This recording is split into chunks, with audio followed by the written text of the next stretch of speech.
Untuk bikin satu baterai mobil, berapa ton nikel harus kita gali? Oke. Berapa hutan yang harus dipotong? Berapa tanah yang harus digundul? Berapa emisi alat berat yang pernah nggak dihitung itu? Orang partai yang mengatakan, kita roba lagi undang-undang nomor 4 itu. Oh, sudah ada ngomong begitu. Iya. Anda karena NU punya perusahaan, Hmm. kasih. Saya ada perusahaan tidak dikasih. Oke. Lah kan bukan NU yang dikasih kan. Udahlah. Stop it everything. Masih ada kesempatan perbaiki negara ini. Halo, assalamualaikum warahmatullahi wabarakatuh. Kembali lagi di kanal Boleh Tanya. Kali ini tentunya akan membahas tentang materi-materi atau mungkin informasi-informasi yang sedang menjadi polemik di masyarakat. Namun sebelumnya kami mengucapkan bela sungkawa sebanyak-banyaknya kepada para korban dalam banjir bandang yang menimpa daerah Sumatera Utara dan juga Sumatera Barat. Aceh ya, oke. Dan juga kami mengucapkan sebuah apresiasi yang besar kepada tim relawan dan juga para bantuan dari sanak keluarga tercinta kita, yakni bangsa Indonesia.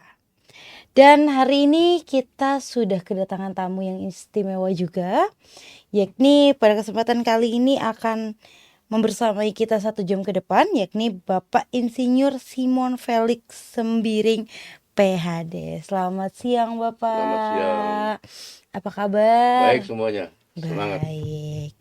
Baik Bapak, terima kasih banyak sudah mau bergabung di channel Boleh Tanya ini. Saya mau tanya nih sebelumnya, karena namanya Boleh Tanya ya Pak ya. Oke.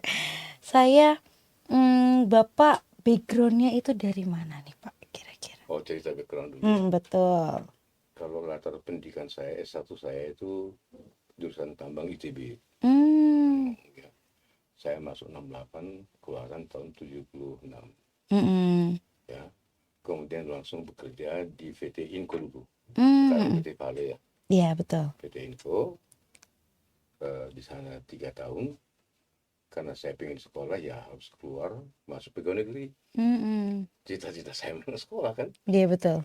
Nah jadi saya masuk pegawai negeri itu 78. Kemudian tahun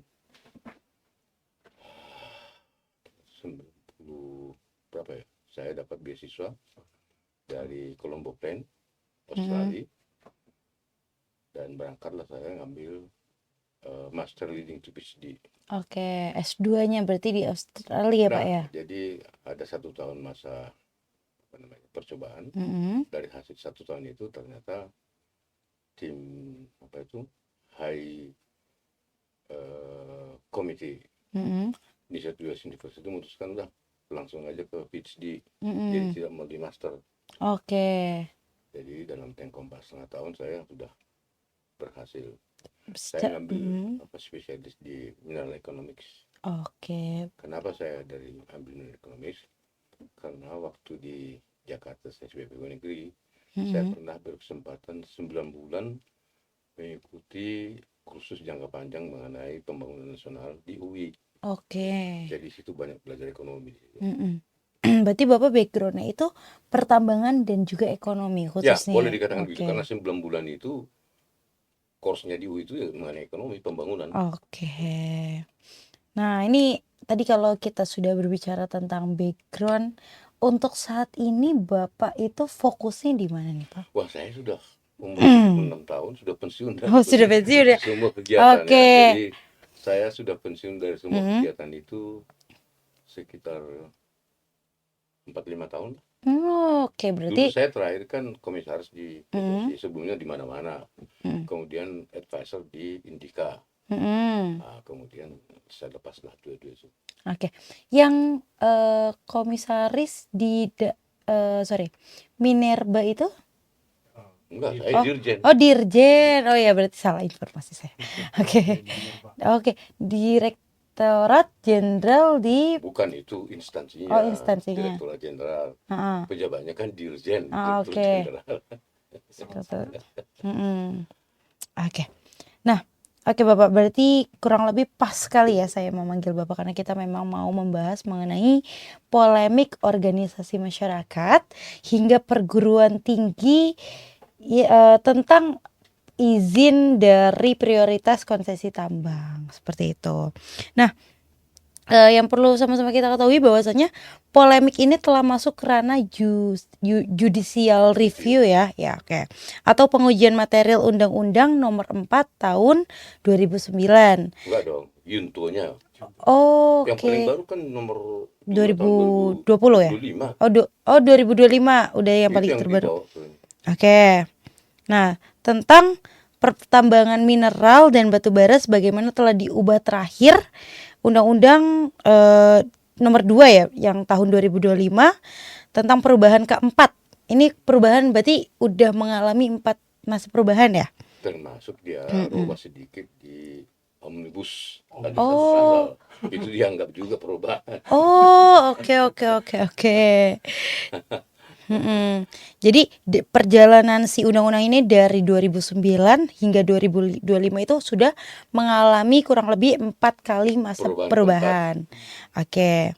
Nah, di sini aku pengen sedikit mau tanya nih Pak.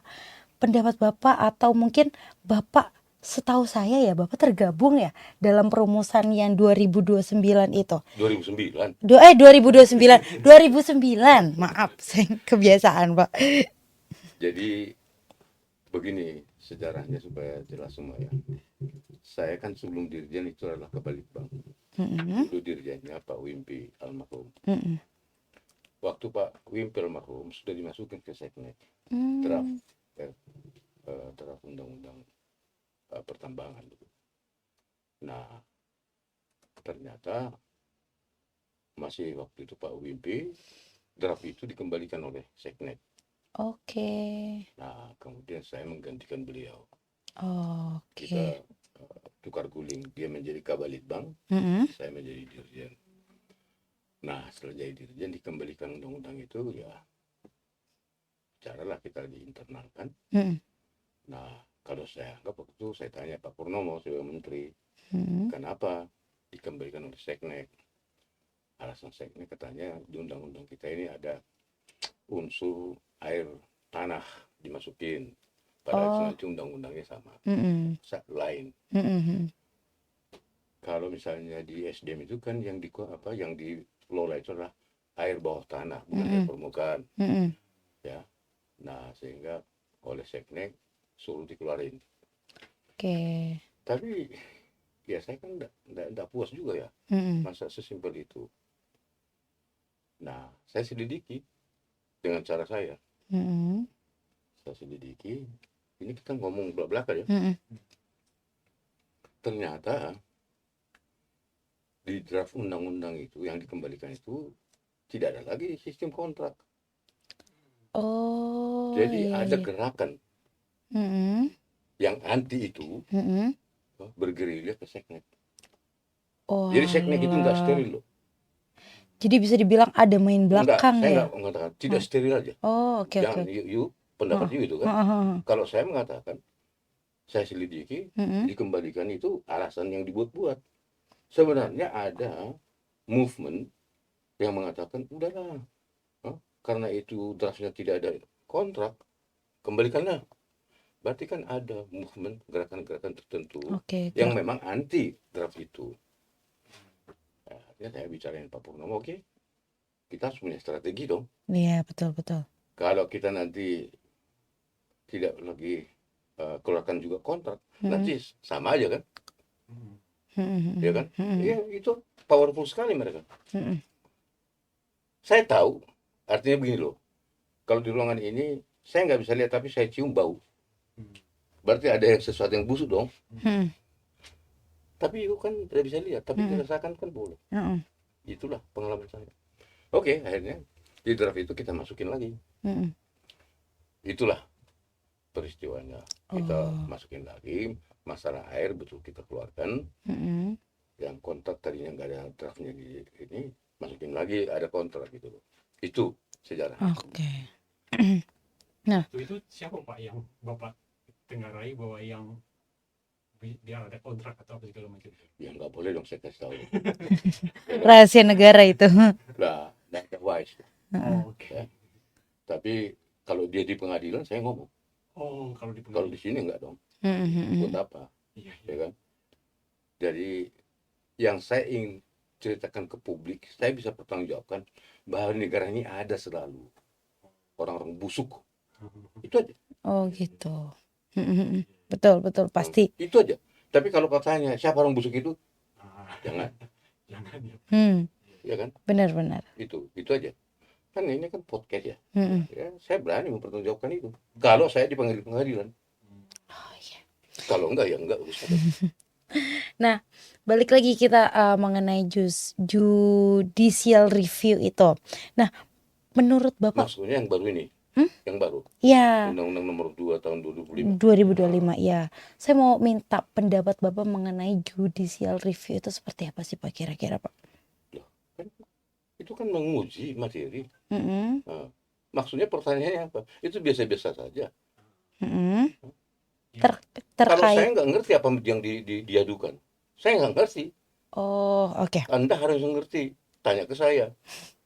Jadi kalau dari berdasarkan pengaduannya itu banyak sekali pemohonnya itu sekitar 6 orang ya, 6 orang yang mengenai pasal pokok judicial review mencapai 25 pasar ya Mas ya.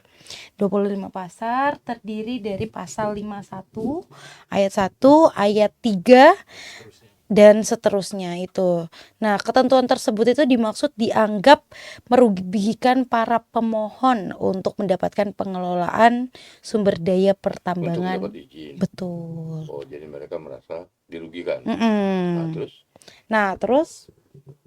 Pada intinya pemohon itu menilai pemberian IUP, izin usaha pertambangan secara prioritas, hanya untuk menciptakan favoritisme dan praktik klientelisme oleh perolehan izin seperti itu. Jadi begini, di Undang Nomor 4 itu dan Nomor 3 itu sebenarnya sudah jelas itu.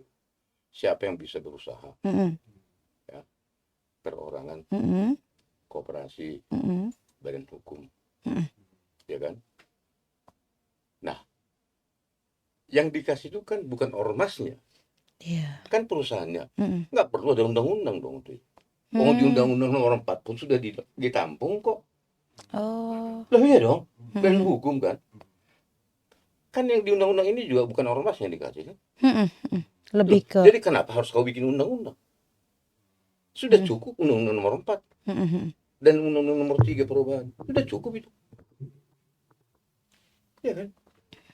Nah, pertanyaannya, kenapa kok gitu membuka itu? Nah, itu yang kita, kalau saya lihat intinya ya, dikasih prioritas itu, sebenarnya nggak boleh prioritas itu. Kan pasal 33 itu kan di kosa negara. Apa artinya apa? Di Undang-Undang Nomor 4, pencadangan negara, ya, itu kita prioritaskan kepada BUMN. Itulah pasal 33. Karena BUMN itu perusahaan negara, betul nggak? Iya. Betul, Bukan betul. swasta kan? Betul. Apalagi yang pencadangan negara sudah ada dagingnya gitu loh. Ya ngapain kau kasih sama orang lain? Mm-mm. Itulah Undang-Undang Nomor 4. Jadi kita kasih prioritas. Nah, oleh perubahan Undang-Undang Nomor 3 dibikinlah manipulasi. Di Oke. di tugas pemerintah pusat dicantumkanlah ada Y kalau nggak salah. Pemerintah bisa menentukan prioritas. Prioritas itu. Ya kan? Hmm. Padahal di Undang Nomor 4 itu prioritas itu sudah dijabarkan di pasal. Iya. Ya kan? Loh, apa yang salah di situ? Jadi kan ini kan ada maksud tertentu. Nggak usah kau bikin itu. Yang jelas semua pihak bisa. Tapi untuk pencarian negara, sistem lelang diutamakan, diprioritaskan. Oke. Pertanyaannya kan kenapa sih BUMN dan BUMD? Mm-mm. Iya, itu. Loh, ini sudah ada dagingnya, kenapa kau kasih swasta? Iya, paham. Iya kan? Iya, betul. Sekarang coba batu bara misalnya. Mm-mm. PLN minta ke sana kemari. Mm-mm. Kalau daging itu sudah dikuasai oleh katakanlah PT Batubara, Mm-mm. ya kan? PTBA. PTBH. Apa masalah? Ya kan? Dan PTB bisa kontrol semua. Oh ya, jadi memang di Loh, itulah Undang-Undang Nomor 4. Yang awalnya. Idenya yang awal. Loh, kenapa itu jadi benci? Kenapa harus kita rubah? Jadi ini kembali kepada zaman Belanda. Ini sore aja. Begitu undang-undang itu baru 1 bulan, saya udah pensiun. Sudah ada orang partai yang mengatakan, kita rubah itu undang-undang nomor 4 itu. Sudah ada yang ngomong begitu. Saya udah pensiun. Penjaganya udah pensiun lah. iya. Jadi saya dari awal sudah tahu ini banyak yang busuk aja. Berarti udah ada yang mau prioritas itu di prioritas swasta. Tidak, maksudnya itu kan tadi kalian mengatakan ada isu kembali ke kontrak, kan begitu? Iya. Ya mungkin pihak-pihak begitulah. Macam lain di pihak ini. Dia tidak mau kalau itu daging-daging itu diserahkan kepada BUMN. Oh. Lu negara kok jadi kau keberatan? Satu, luas, terutama batu bara kan. Di Undang-Undang Nomor 9 itu kita batasi 15.000 kalau kau menjadi IUPK. Iya, betul. Selama ini kan dia pegang 90.000, 80.000, 70.000. Saya kan ngambil angka 15.000 itu tidak begitu aja, tidak. Kita teliti sekian tahun itu, mereka hanya 5.000 sampai 7.500 hektar aja yang habis. Betul. Ngapain kau dekat 90.000? Saya baik dong. Iya. Saya kasih 15.000. Kalau kau perpanjang dengan izin khusus, dikasih 15.000. Dirubah lagi tuh. Bebas merdeka lagi. Paham. Sekarang saya tanya, bekas-bekas generasi 1 PKDW, 60.000, 90.000. Habis itu 30 tahun. Dan kedua, kau kan sudah dikasih izin. Jadi kalau saya tidak mau diperpanjang, itu hak saya dong. Iya. Nah, Bahlil salah satu mengatakan, tidak ada kepastian hukum, kepastian investasi. Sudah undang-undangnya 30 tahun kok. Kenapa kau jadi seolah-olah nggak ada kepastian hukum? Kau bisa protes nggak? Saya kasih 30 tahun. Enggak Kemudian sih. kau minta perpanjangan, saya tolak. Boleh kau? Enggak boleh sih Nggak boleh, harusnya. kan? Rumah, kontrak 2 tahun. Ah. Apa yang kau harus, yang punya harus mau ya memperpanjang. Dari mana? Semuanya kan balik yang punya kan. Iya dong. Iya, betul. Jadi jangan alasan, ini iklim investasi jadi jelek. Ngerti nggak kau iklim investasi? Justru kita kalau menegakkan hukum harusnya iklim investasi itu good. Ya dong. Udah pasti. Loh, karena kita mengikuti hukum. Tidak hukum rimba. Kalau ini kan hukum rimba. Seolah-olah Siapa yang kuat, siapa yang makan seolah-olah gitu. tidak ada iklim investasi yang bagus. Di undang ini dibikin lagi kan, sepanjang hampir habis cadangan. Ya, ngapain kau batasi umur izin? Kalau begitu, buat aja mulai dari awal, bahwa itu umurnya sampai habis cadangan. Kenapa nggak begitu? Kenapa kau bikin tahun, sekian tahun izin. Belanda aja VOC, konsesi hanya 75 tahun. Jadi sekarang ini sudah lebih ngeri Dibanding daripada VOC. zaman VOC. Sorry aja, saya berani pertanggungjawabkan itu. Jadi di mana pemerintah ini sekarang? Apa kau merdeka sekarang? Zaman Belanda aja konsesi 75 sampai 90 tahun. Ini kau bikin seumur cadangan. Jadi kalau cadangan itu sampai 100 tahun. Apa iya seperti itu? Yang benar aja dong. Jadi berarti kalau misalnya ini orang tuanya sampai anak cicit dia gitu loh. Emang ada undang-undang seperti itu? Jadi udahlah, undang-undang ini rabis semua itu. Sudah menabrak Undang-Undang 45. Di mana lagi kedaulatan negara? Itu kan pemberian Tuhan, bukan pemberian nenek moyangmu. Iya kan? Nah, makanya di pasal 33 itu para pendahulu kita sangat cerdas, jeli melihat itu. Nah, sekarang oligarki pakai sana, pakai sini. Ya jangan begitulah. Kalau begini terus sampai 100 tahun lagi juga akan maju-maju. Betul. Sampai 100 tahun lagi tidak akan maju. Jadi jangan mimpi tahun 60 katanya. 2045 akan maju. Mentalnya begini, hukum dulu dong. Bagaimana bisa 45 bagus kalau hukum tidak bagus? Nggak usah lah, tukang beca aja udah ngerti, nggak usah kita sekolah dokter hukum lah mengenai itu. Sekarang tanya dosen-dosen mengajar hukum, boleh nggak negara ini majlis 45 kalau hukumnya diinjak-injak? Hukum itu bisa loh, praktek dan desain peraturan perundangan. Kan di sini yang mereka mainkan kan. Iya, betul. Masa bikin undang-undang hanya sekian hari? Gue cepet-cepet sih. Cepet banget. Ini saya bikin Selesai nggak undang-undang selesai nomor 4 dikumpulkan. tahun 3,5 tahun loh. Dan itu setiap minggu itu 3 kali pertemuan. Jadi kalian bisa bayangkan. Jadi kalau mau dibuka itu kan itu harusnya direkamkan itu perdebatan kita. Kenapa pasal ini muncul? Ada perdebatannya itu, pasti ada di DPR. Jadi kalau kalian anggota DPR, hai anggota DPR, bukalah itu dulu. Pelajari itu, oh kenapa pasal ini ada? Perdebatannya bagaimana? Kalau sekarang kan nggak ada perdebatan. ACC aja Pak, gitu. setuju, Pak, setuju, Pak. Ya tukang beca aja di anggota DPR. Ya dong. Kalian mau beritakan ini, saya bertanggung jawab kan? Kenapa kita harus takut? Saya sudah saya nggak ada duniawi lagi pikiran saya. Betul. Tapi kalau yang pertama itu awal rohnya itu prioritas pertama itu BUMN, Pak ya. Kan ini pencadangan negara. Pencadangan negara itu yang sudah ada datanya gitu loh. Kenapa kau kasih kepada orang? Itu kedua pasal-pasal yang kau kan itu kan tidak ikut treatment dengan perusahaan lain kan? Kan tidak ada keadilan dong di situ. Prioritas. Sebenarnya itu aja dibawa ke MK sudah. Tidak usah lagi pasal ini begini, udah. Karena tidak ada rasa keadilan, tidak equal treatment. Sekarang kalau kita punya perusahaan, ya kita juga perusahaan kecil. Kenapa kita nggak dapatin prioritas?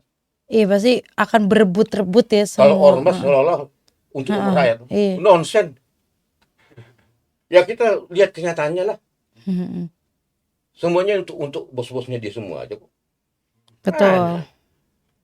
Ya kita harus bicara, mau melihat kenyataan, jangan mimpi gitu loh. Sudah saatnya lah sekarang ini, apalagi yang muda-muda ini, generasi muda, generasi penerus, generasi MZ Gen Z. Ya. Belajarlah yang paling basic lah. Jangan hanya kulit-kulitnya aja. Wah. Etika itu yang paling utama. Jadi saya dukung itu yang bawa kemana ke Mahkamah Konstitusi ini. Emang itu ini kacung aja ini undang-undang ini. Menurut Bapak nih, Bapak setuju nggak sih Pak mengenai penghilangan frasa prioritas hingga kembali menuju seperti UU Minerba tahun 2020 atau 2009 gitu. Jadi itulah yang kita bikin. Jadi kan kalau yang tidak pencarian negara kan tidak ada prioritas. Kan saya juga kembali, pencarian negara itu adalah wilayah yang sudah berpotensi mineralisasinya, sudah ada data. Ibaratnya sudah setengah daging nih. Betul. Kaitkan ke pasal 33. Jadi kalau itu diusahakan oleh BUMN, diprioritaskan, ada nggak di situ diskriminatif? Harusnya nggak ada ya Pak? Nggak ada dong, karena pasal 33 dikuasai untuk kemakmuran rakyat. Kalau saya bilang sama si perusahaan biasa ini, bisa dia jamin nggak untuk kemakmuran rakyat? Kalau harga turun, dia berani. Kalau ini kan negara, supply PLN. Itu karena pemerintah kan boleh perintahkan PTBA. Harga tinggi enggak? Swasta mau nggak gitu? Enggak, karena pasti kan mereka pikirannya untung dan itulah. Makanya kan kenapa ada dua fungsi BUMN itu. Di samping bisnis juga ada fungsi sosial untuk mensejahterakan rakyat. Betul. Jadi prioritas itu wajar kalau ke BUMN dan BUMD. Tapi kalau dikasih kepada perusahaan ormas, kemudian perusahaan lain yang tidak ormas nggak dikasih, ini diskriminatif. Betul. Kalau ini yang BUMN ini bukan diskriminatif, itulah penyentuhan pasal 33. Itu loh. Sekarang pertanyaan, apa ini penyentuhan pasal 33? Enggak. Ini hanya bagi-bagi roti. Bagi-bagi kue. Nah, bagi kue. Oh, pesta ulang tahun nih. Bahlil kan bilang begitu. Iya. Jadi, oke lah. Produk undang-undang apa undang-undang itu adalah produk politik. Tapi politik itu kan politik mensejahterakan rakyat dong. Iya, Bukan hanya mensejahterakan oligarki, mensejahterakan perut mensejahterakan sendiri. apa ormas, tidak. Rakyat. Seluruhnya kan. Betul. Betul. Jadi bukan ormas, bukan KBP, bukan NU, bukan. Nggak ada urusan dengan mereka. Kalau ormas larinya kau bisa cenderung ke oligarki lagi, Pak. Kan sekarang ini makanya saya bilang, jangan bicara teknis. Kan kalian mungkin bertanya, oh mana mampu itu perusahaannya si NU itu? Loh, dia bilang, saya enggak perlu orang perusahaan Freeport aja perusahaan ini pakai jasa kok. Iya, paham sih. Nah kan, jadi jangan bicara masalah teknis. Yang paling basic aja bicara. Betul. Kalau kau bicara teknis, kalah kita. Emangnya perusahaan-perusahaan besar itu yang kita panuli, misalnya Mertabi, emang dia nambang sendiri, pakai Pama juga kan, walaupun ini sahamnya juga Pama kan, Iya. iya kan. Petrosi saya dulu komisaris itu banyak sekali saya bekerja di perusahaan-perusahaan jasa, iya kan. Jadi jangan bicara nah orang lain, oh itu kan perusahaan kecil, nggak mampu segala macam, no way. Yang penting izin, Pak ya. Jangan bicara mengenai itu. Orang perusahaan besar juga nggak ngerjain sendiri. Iya kan? Iya, memang pasti ada kaki tangan Nah yang iya, lain. jadi atau- yang kita bicarakan adalah tadi itu keadilan. Kenapa saya perusahaan kecil? Perusahaan kecil saya. Mungkin dia lebih besar anak perusahaannya itu gitu. Kenapa saya nggak dikasih perusahaan? Emang hanya dia yang rakyat? Cemburuan. Iya, jadi yang Saya nggak rakyat. Betul, betul. Saya ekonomi lemah. Ya kan? Iya. Jadi udahlah. Kenapa sih mesti kita bikin diskriminasi? Kedua, apa jor-joran ini sumber daya alam ini mau dihabisin? Paham konservasi Iya, di mana? Betul, betul. Coba pertanyaan saya. Apa ya nikel mau kita supply seluruh dunia? Buat apa? Padahal kita itu sebenarnya terbesar di dunia itu kan blessing on the sky. Tidak ada eksplorasi. Karena kemajuan teknologi yang tadinya tanah penutup, kadar kecil, karena teknologi jadi ekonomis. Jadilah tambah cadangan kita. Jadi bukan karena hasil eksplorasi. Iya. Karena kemajuan teknologi, tadinya tanah penutup kan ditumpuk aja tuh. Itu jadi ekonomis gitu loh. Jadi kalau di luar katakan, oh seolah-olah, wah ini kita itu eksplorasinya hebat. Itu kan blessing on the sky saja. Jadi tanpa kerja, ya sudah kerja sih, teknologi membuat kita, cadangan kita besar. Nah cadangan kita besar. Sekarang kan katanya mau bikin baterai Baterai. untuk mengurangi emisi. Sudah ada nggak studi, pertanyaan saya? Untuk bikin satu baterai mobil, berapa ton nikel harus kita gali? Oke. Berapa hutan yang harus dipotong? Berapa tanah yang harus digundul? Berapa emisi alat berat yang pernah nggak dihitung itu? Hasil emisi juga. Kan menghasilkan emisi. Nah, kemudian ini proses untuk menghasilkan baterai itu berapa ton nikel harus ada? Dihitung dulu loh. Iya, betul. Nah, jadilah kau baterai. Berapa emisi yang kau Hasil. kurang kan? Iya. Kurang ya kan? Bandingkan dengan tadi itu. Balance nggak? Gimmick berarti. Ini emisi menghasilkan 10, ini 0. Ya kan? Tetap aja rugi dong. Iya. Karena akan dikerok lebih Loh banyak iya, lagi. untuk satu baterai mobil, berapa nikel harus di... Jadi berapa alat berat yang kau berapa hutan yang kau buka, berapa tanah yang kau gundul, berapa banjir yang dihasilkan. Nah, itu dia. Ya, ini kan harus dihitung. Dan tidak susah menghitung itu. Ngerti nggak? Nah, berarti kan kau menghasilkan emisi, katakanlah 1000. Kemudian kau hasilkanlah baterai. Berapa sih bateraimu itu? Hah? Yang menghemat emisi? Ujung-ujungnya juga sama Ya iya, aja. lebih jelek. Iya. Iya kan? Jadi kan harusnya saya orang tambang loh. Saya nggak anti tambang. Kalau saya mengatakan tambang is peradaban, civilization. Sekarang kau di gedung ini, say to me, mana yang tidak barang tambang? Tambang semua. Ini semua barang tambang, itu semua barang tambang, ini semua barang tambang. Semua barang tambang. 98% barang tambang. Jadi kita tidak bisa anti tambang. Betul. Karena itu adalah peradaban. Kau nak pesawat terbang, Oh, semua. olah alik, ini komputermu ini. Kalau nggak ada rel mineral, ada nggak? Berarti pertama itu adalah civilization, peradaban. Kalau sekarang kan tidak. Pemusnahan. Loh, iya dong. Padahal harus peradaban. Ini handphone ini, 90% ini bahan tambang loh. Ini peralatan kita semua ini. 90% elektronik. Jadi jangan dikatakan peradaban itu, pertambangan itu membasmi. Tidak, itu adalah civilization. Kau nggak bisa ke Medan dalam tempo 1,5 jam naik pesawat kalau nggak ada tambang. Betul. Bus nggak bisa sampai ke Bandung kalau nggak ada tambang. 30 menit. Iya kan? Alat komunikasi, telekomunikasi, semua tambang.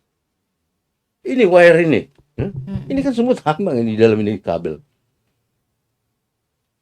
Jadi jangan benci pertambangan, tapi jangan kau rusak hidupmu karena pertambangan. Betul. Itu namanya harus good mining practice. Jadi kenapa harus nikel kita jor-joran? Buat apa sih? Ngapain kau tambang semua itu? Konservasi kan harus ada. Tinggalkan kepada anak cucu. Betul. Dipakai tapi jangan terlalu Jangan. berlebihan gitu ya. Nah, cukup untuk kita aja deh.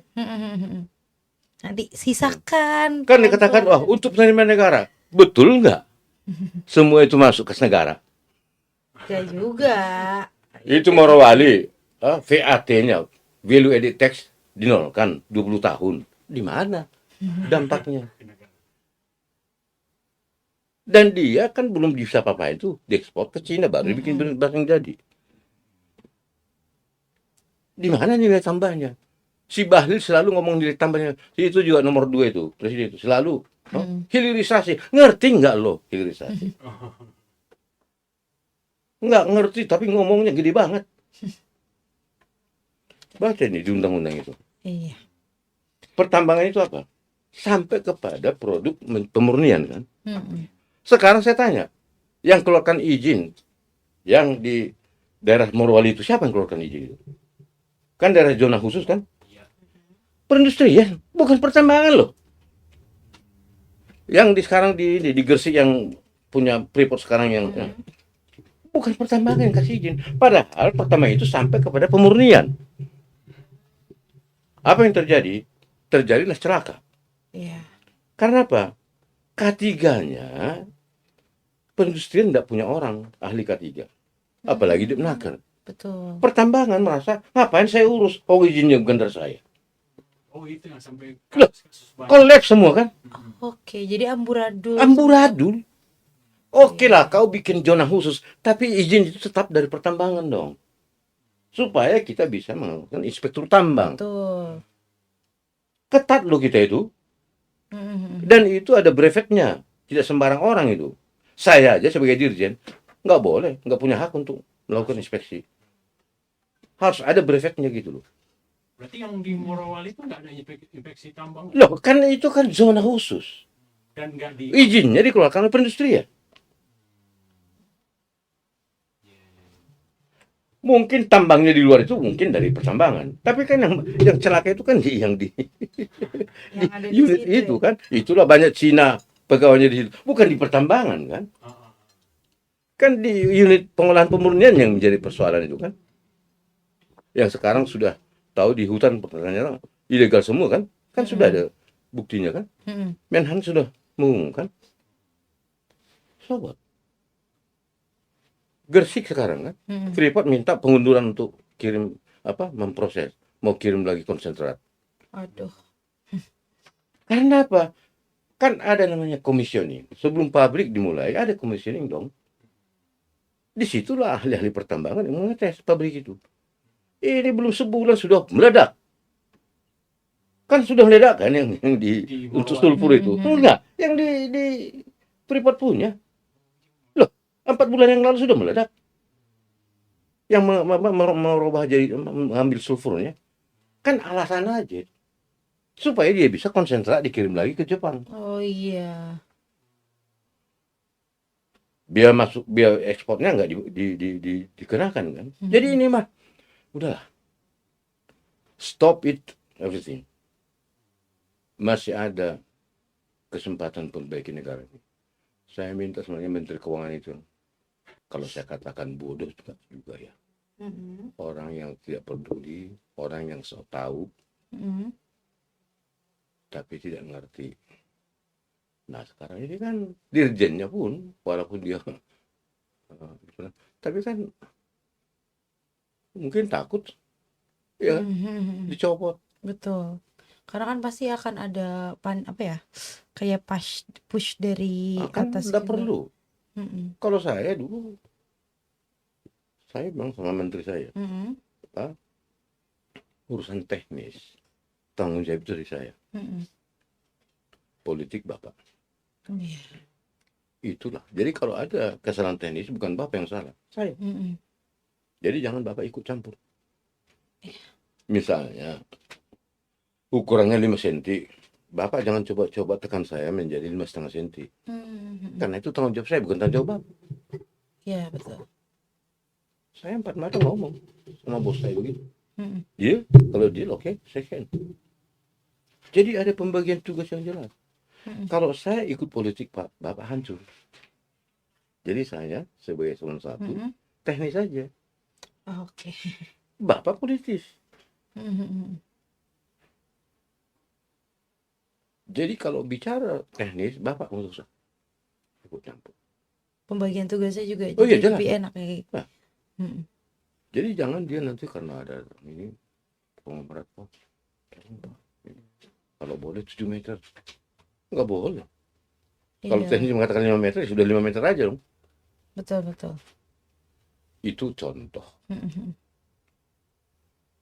Nah, sekarang pertanyaan saya, pejabat-pejabat teknis ini mempunyai keberanian nggak ngomong sama bosnya begitu? Pasti mereka Ngerti juga. nggak? Iya. Pasti mereka Kalau juga. saya, bosnya nggak mau, second Pak, saya lepaskan jabatan saya.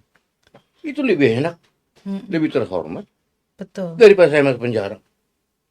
Kalaupun tidak masuk penjara, saya nanti kalau sudah mau meninggal, Tuhan mengatakan, kan dimunculkan itu video. 7 menit. Simon, dulu kenapa kau kasih ini? Kan pertanyaannya begitu. Jadi pertanggung jawab kita itu kan sumpah jabatan kan begitu. Kepada negara, kepada rakyat, dan kepada Tuhan. Betul. Nah sekarang ini sudah apa namanya? Sudah lupa itu semua. Seolah-olah dia, wah ini saya bisa bohongi. Yang sana bisa dibohongi nggak? Ya enggak. Bahlil, kamu nanti kalau sudah meninggal, ditanya sama Tuhan. Lupa dia. Jokowi, Prabowo. Akan ditanya itu. Betul nggak saya? Betul. Baik Islam pun begitu kan. Iya. Saya Nasrani juga begitu kok. Kita akan ditanya pertanggungjawaban. Iya. Makanya selama hidup bertobatlah kan gitu. Iya, betul. Selama masih dikasih kesempatan. Betul. Kalau kau bertobat sudah diampuni semua kan. Oke, Bapak, mungkin kita lanjut kali ya.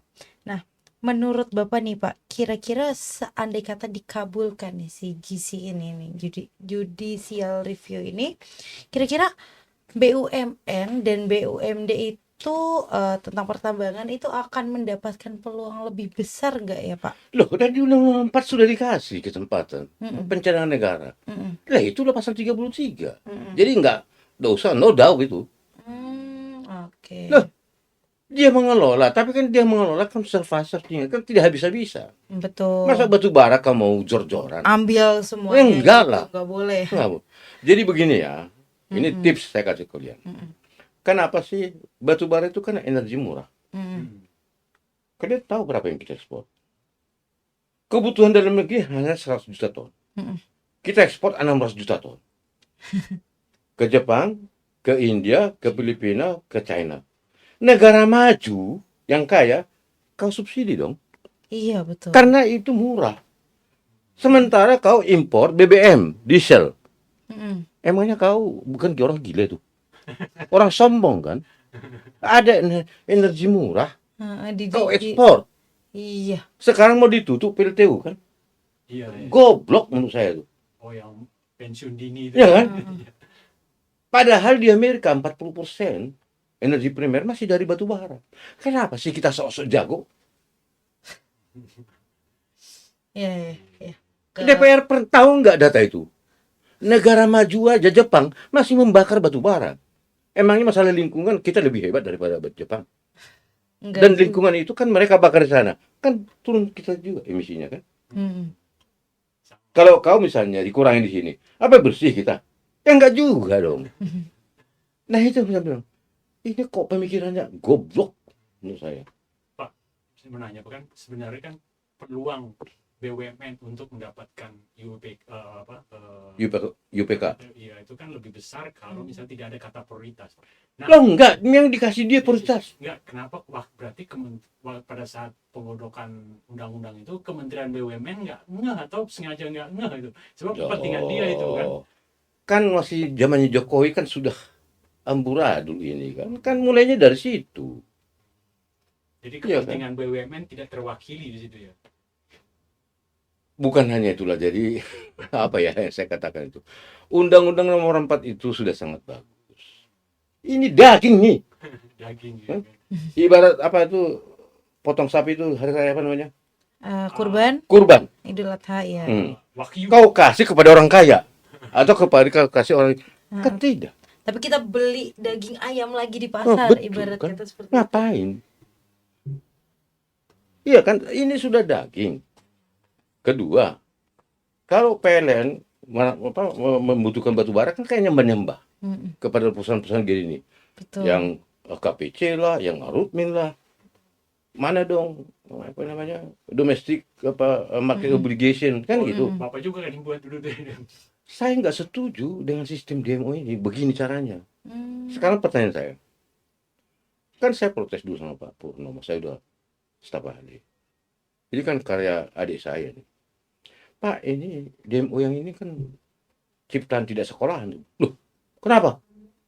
Pak, saya ini batu bara saya kalori 6.000 ke atas. Cooking coal. Dalam negeri nggak dibutuhkan. Masa saya wajib mensuplai dalam negeri? Oke. DMO saya harus lakukan. Berarti saya harus beli batu bara dari kau. Saya produsen menjadi trader. Inilah demo sekarang ini. Amburadul aja. Ini adalah karya tidak sekolahan. Makanya waktu Pak Purnomo belum ada demo itu. Karena dia bilang, oh kau jangan nyomong. Gimana jalan keluarnya? Gampang. Jalan keluarnya itu. Supaya itu bisa berlaku, kita dirikan suatu BUMN yang menampung. Kan kontrak batu bara itu kan 13,5% kan milik negara. Kan dulu in kind, in cash oleh Kuntoro. Kemudian kembalikan in kind. Kan kita dapat dong 13% fisik. Betul. Ya enggak? Nah, berarti mereka yang kadar tinggi pun setor kan 13,5%. Kan kita bisa blending. Ya kan? Sekarang kau paksa dia harus mensuplai barang yang tidak dibutuhkan. Betul. Karena by God, itu kan berkat Tuhan itu. Kalorinya tinggi, tidak dibutuhkan. Masa saya dipaksa mensuplai ke PLN? Berarti saya harus beli dari Anda dong. Iya. Bermain lagi, Supomo dengan dia kan. Ya, kau beli dari sana deh. Kan itu yang terjadi. Jadi semua hasilnya UPK kontrak batubara itu 13,5% serahkan bentuk satu BUMN atau PTBA. Dialah yang mengelola ini. Jadi nggak usah DMO ini sini aja. Nah, Baru yang memang tidak punya yang ada ini boleh diwajibkan DNO. Tapi kita sudah kontrol gitu loh. Jadi physically kita punya 13,5% hasil mereka kita punya kan. Nah, kemudian kalau dia memang kalorinya dibutuhkan PLN, kalau ini kurang ya diwajibkanlah DMO. Tapi yang kalori tinggi nggak perlu lagi dong. Oke. Ya kan? Karena dia sudah setor di sini. Ini kan gampang aja, bukan ini karya anak tidak sekolahan ini. Pukul rata, pokoknya demo. Perusahaan kecil pun begitu. Apa yang terjadi? Dulu kan pernah di PLN kan seolah-olah jadi hero waktu COVID itu. Katanya, krisis. Krisis itu kan tiba-tiba datang. Pasti Krisis ada. itu 6 bulan sudah ada kan? Ada simptomnya. tanda-tandanya gitu. Apa-apaan nih? Kalau di PLN itu. Dan seolah-olah begitu selesai 3 hari, dia karena COVID kan 3 hari, terus beres semua. Kan ketahuan direkayasa kan? Dan krisis juga penanggulangannya nggak Nggak secepat jelas. itu. Jadi krisis itu nggak mungkin tiba-tiba datang. Tiba-tiba selesai. Banjir bandeng pun ada prosesnya juga kan. Tapi kita nggak punya tanda apa itu namanya? Kemarin gempa bumi di Jepang kan langsung wah. Nggak punya kita seperti itu. Betul. Jadi nggak ada tiba-tiba krisis. Kemudian dia langsung dalam tempo 3 hari bisa diatasi. Kan berarti dia ngarang-ngarang sendiri. Tapi itu jadi hebat kan namanya. Saya bilang paling kau diri. Oke, Pak. Tapi kalau misalnya si gizi yang tadi itu kan, kalau tadi kan Bapak bilang kalau diterima berarti emang itu patutnya ya. Nah, yang kalau si review. Iya, itu kalau emang harusnya seperti itu kan, Pak, ke BUMN dan BUMD. Nah, seandainya kata ini ditolak nih, Pak, maka ormas, perguruan tinggi, kemudian UMKM dan lain-lain, koperasi itu bisa bebas mengajukan IUP prioritas itu. Menurut Bapak tanggapannya itu Udah gimana, hancur Pak? aja negara ini. Sudah nggak ada hukum. Oke. Sekarang kan saya punya perusahaan. Kenapa saya nggak kasih? Itu kan anak perusahaan. Dia ke perusahaan juga, bukan ormas kan? Betul. Kan yang katakan adalah perusahaan ormas, bukan ormasnya. Apa bedanya perusahaanmu, kau sebagai NU, dengan saya? Iya. Itu yang saya bilang tadi. Sama-sama perusahaan kan. Tidak berkeadilan dong. Harusnya ini ditolak. Jadi kalau ini tidak ditolak, sudahlah, tamatlah Indonesia ini. Jangan harapkan lagi Mahkamah Konstitusi. Tidak usah panjang-panjang pasal ini, itu aja. Sekarang kau NU punya perusahaan, saya punya perusahaan sendiri. Betul. Kenapa kau dikasih perusahaanmu dikasih? Aku tidak gitu. Aku tidak. Iri ya. Padahal mungkin saya lebih mampu. Pasti akan menimbulkan kecemburuan sosial dan lain-lain. Tidak berkeadilan, itu diskriminatif. Iya. Kalau ada peraturan perundangan diskriminatif, batal demi hukum. Kan begitu. Jadi kalau ada hakimnya Mahkamah Konstitusi masih, ya sudahlah. Tamatlah negara kita ini. Iya dong. Iya, betul. Jadi nggak usah jauh-jauh. Ini tidak berkeadilan. Ini namanya diskriminatif. Jadi kalau menurut saya nggak usah banyak pasal-pasal lah. Pusing kepala itu. Nah, terus juga ada beberapa tokoh NU seperti Agil Siroj itu menyarankan PBNU mengembalikan konsensi tambang. Itu demi menjaga marwah organisasi dan dari menghindari mudarat. Mudarat itu sebuah hal yang tidak bermanfaat seperti itu. Nah, apakah hal itu lebih karena suara massa yang seakan akan menghakimi perusahaan yang mendapatkan perusahaan tambang sebagai salah satu penyebab kerusakan alam, bahkan memperparah dampak siklon tropis Senyar di Aceh, Sumatera Utara dan Sumatera Barat? Dia kan kasih pendapat bagi dia sebagai alim ulama. nggak usah lah pakai alim ulama membahas itu. Iya. Oh iya, nggak perlu lah itu. Makanya jangan dipertajam. Sederhana aja. Mau siapa kek, boleh nggak ini? Tidak berkeadilan. Oke. Anda karena NU punya perusahaan, Mm. kasih. Saya ada perusahaan tidak dikasih. Oke. Lah kan bukan NU yang dikasih kan, Heeh.